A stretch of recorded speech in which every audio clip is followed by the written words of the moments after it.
Para mim foi como encontrar a resposta de algo que eu sempre me perguntei a vida inteira, sabe? Quando eu era bem pequena, algumas crianças assim se reuniram ao meu redor para perguntar por que eu era esquisita e diferente das outras crianças.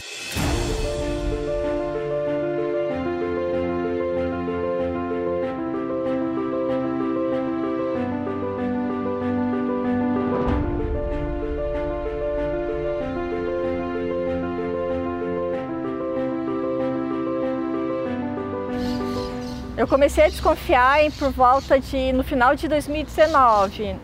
Daí eu pesquisei por cerca de um ano e meio. E aí eu fui atrás de um profissional para fazer o diagnóstico, né? Isso foi em 2021.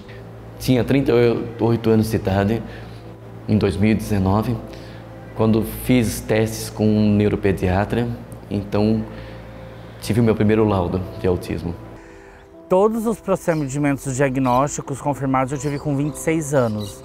Então eu já tinha diagnosticado o autismo desde os 18 anos de idade, porém o diagnóstico ele é feito sempre por uma equipe multiprofissional, que você tem um médico e geralmente um psicólogo, né, que fazem essa duplinha que fazem o diagnóstico. Então eu tinha um acompanhamento médico e o laudo médico, porém não os testes neuropsicológicos. E aí foi esses testes neuropsicológicos que terminaram a conclusão do meu diagnóstico de autismo, que a gente chama de fechar o diagnóstico, né? Durante muito tempo na minha vida as pessoas me diziam que eu era esquisito, que eu tinha um comportamento diferente. E um dia eu resolvi fazer testes de autismo online. E eu vi que a minha pontuação deu muito alta em um site de um neuropediatra.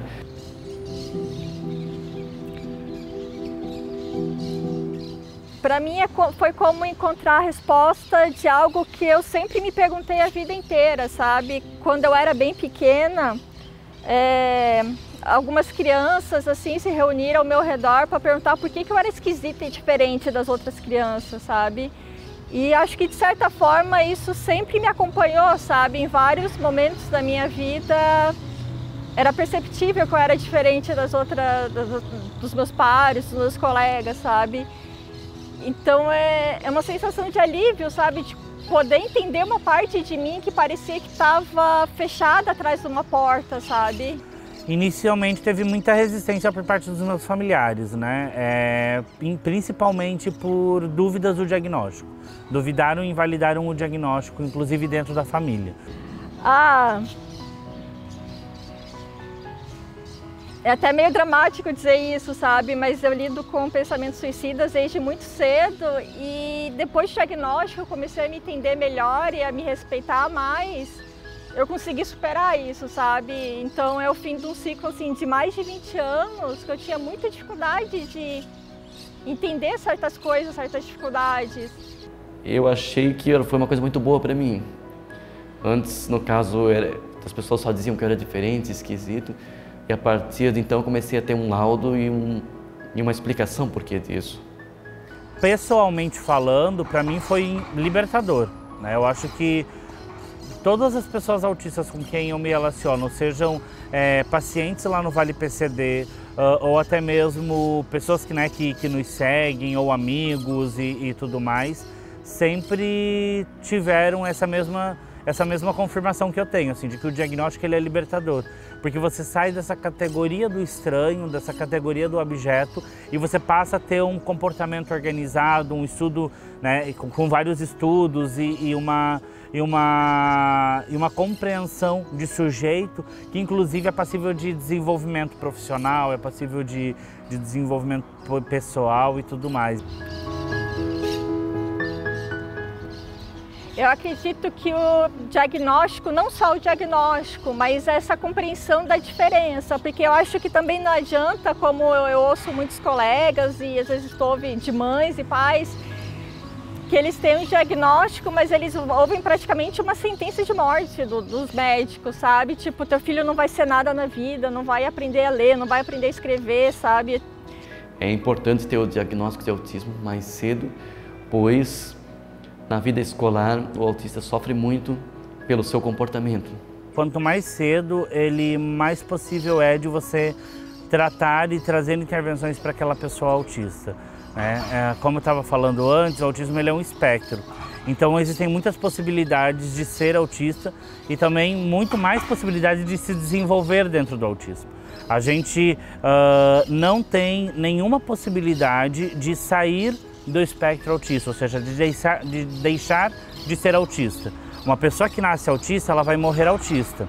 Nos últimos anos, a Alesc aprovou alguns projetos de lei que beneficiam as pessoas autistas. Projetos como a da carteirinha de identificação, a da pensão de um salário mínimo para algumas pessoas, dependendo do grau e da renda. E também o fim do laudo anual para alguns tipos de deficiência, incluindo o autismo. Debater o autismo é algo fundamental para construirmos uma sociedade mais justa e respeitosa. E essa é uma causa que conta com nosso apoio. Em 2019, aprovamos a lei que criou a Carteira de Identificação do Autista, a qual concede benefícios e reconhece direitos. No ano passado, aprovamos outra lei importante, a que torna indeterminado o prazo de validade para laudos que reconhecem o autismo e outras deficiências permanentes. É muito prazeroso ver que mais de 100 pessoas já estão recebendo esse benefício. Que benefício é esse? As pessoas com autismo de nível 3 comprovadas, que passam por avaliações técnicas, por perícias, nas entidades conveniadas com a Fundação Catarinense de Educação Especial ou na própria Fundação Catarinense, elas terão direito então a um salário mínimo de renda vitalícia, desde que suas famílias não recebam mais do que 2 salários mínimos como salário familiar. Os pais das famílias que têm uma pessoa com autismo de nível 3, que tem tantos desafios além da subsistência da própria pessoa que tem o autismo. São terapeutas ocupacionais, são fonoaudiólogas, médicos, consultas, remédios. Tudo isso parece que é fácil, mas não é. É muito ruim para o usuário estar cada vez indo buscar um médico para renovar esse laudo, sendo que não tem cura o autismo, ele é para sempre. Pô, marcar o médico particular para fazer isso, às vezes é muito difícil. E assim, eu nasci autista, eu vou morrer autista, sabe? Então não faz sentido isso ter que ser renovado todo ano, não vai mudar eu ser autista ou não de um ano para o outro, sabe? Eu acho que às vezes é uma forma de uma segurança, sabe? Eu percebo, eu até falo para alguns colegas assim, tipo, tu não precisa ter nenhum documento com você que comprove para pegar uma fila preferencial, por exemplo. As carteirinhas são importantes para a identificação, né? No supermercado existe uma fila para autistas, né?